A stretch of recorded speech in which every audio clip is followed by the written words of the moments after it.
A Polícia Civil procura outros 2 suspeitos de envolvimento na morte do ganhador da Mega Sena em Hortolândia.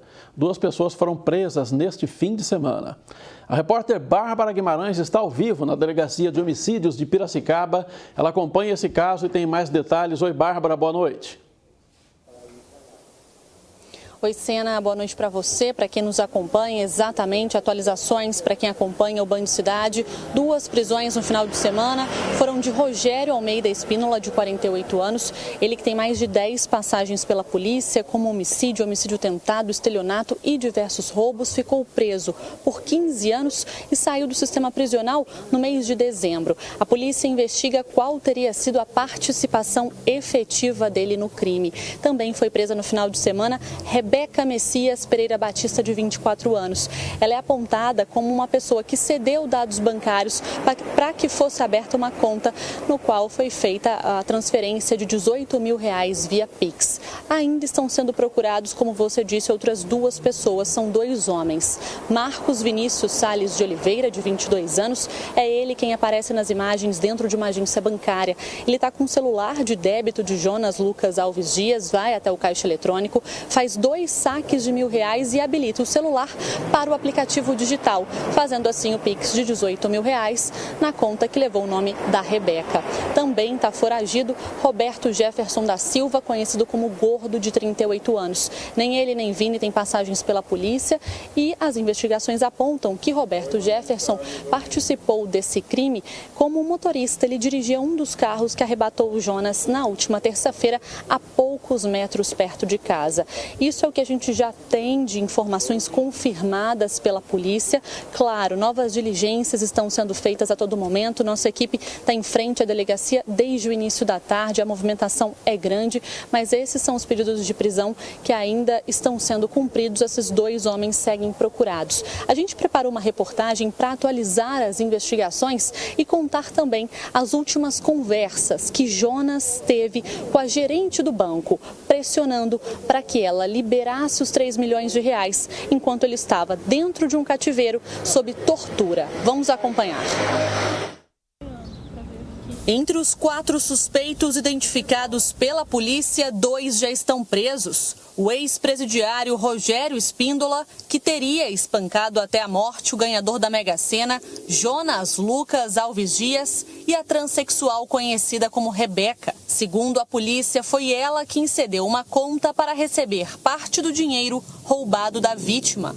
2 seguem foragidos. Um deles é Marcos Vinícius Salles de Oliveira, que aparece nessas imagens dentro de uma agência bancária para fazer transferências em nome da vítima. É ele também, segundo a polícia, quem dirige essa caminhonete usada para render Jonas, que aparece nesse vídeo caminhando pouco antes de ser rendido.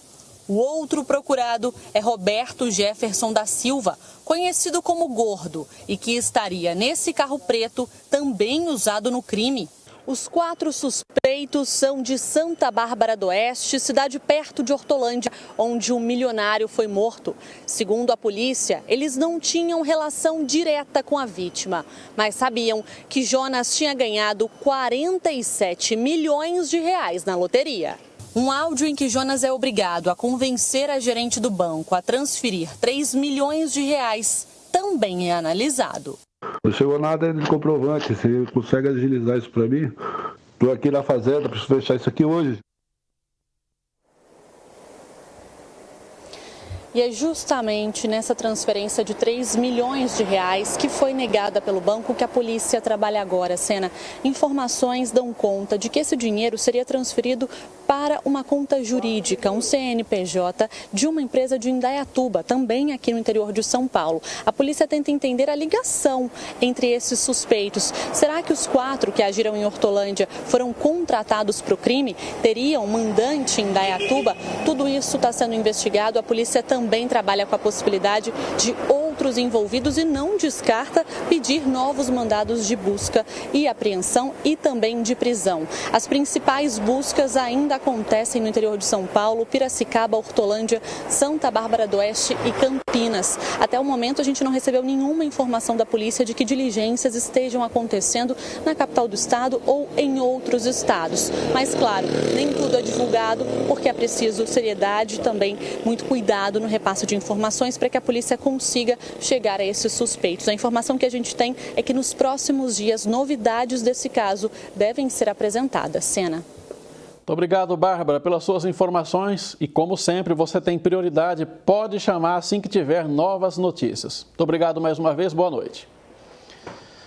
Bom, a polícia realmente vem desenvolvendo um trabalho sério e muito eficiente nesse caso, né, que tenta montar o quebra-cabeças desse assassinato do Jonas, ganhador da Mega Sena.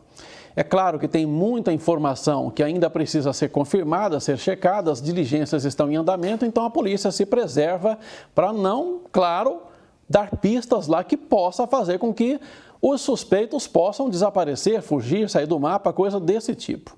Agora, a polícia tem lá a quebra de sigilo bancário, a quebra de sigilo telefônico, técnicas de interrogatório para conversar com esses dois que já foram presos e aí, claro, chegar a remontar esse cenário pretérito que acabou com o sequestro, tortura e morte do Jonas, o ganhador da Mega Sena. É questão de tempo. É um caso bastante complexo, ainda tem algumas perguntas que não foram respondidas e sobre essas perguntas a polícia está se debruçando e naturalmente deve ter mais detalhes ao longo aí dessa semana.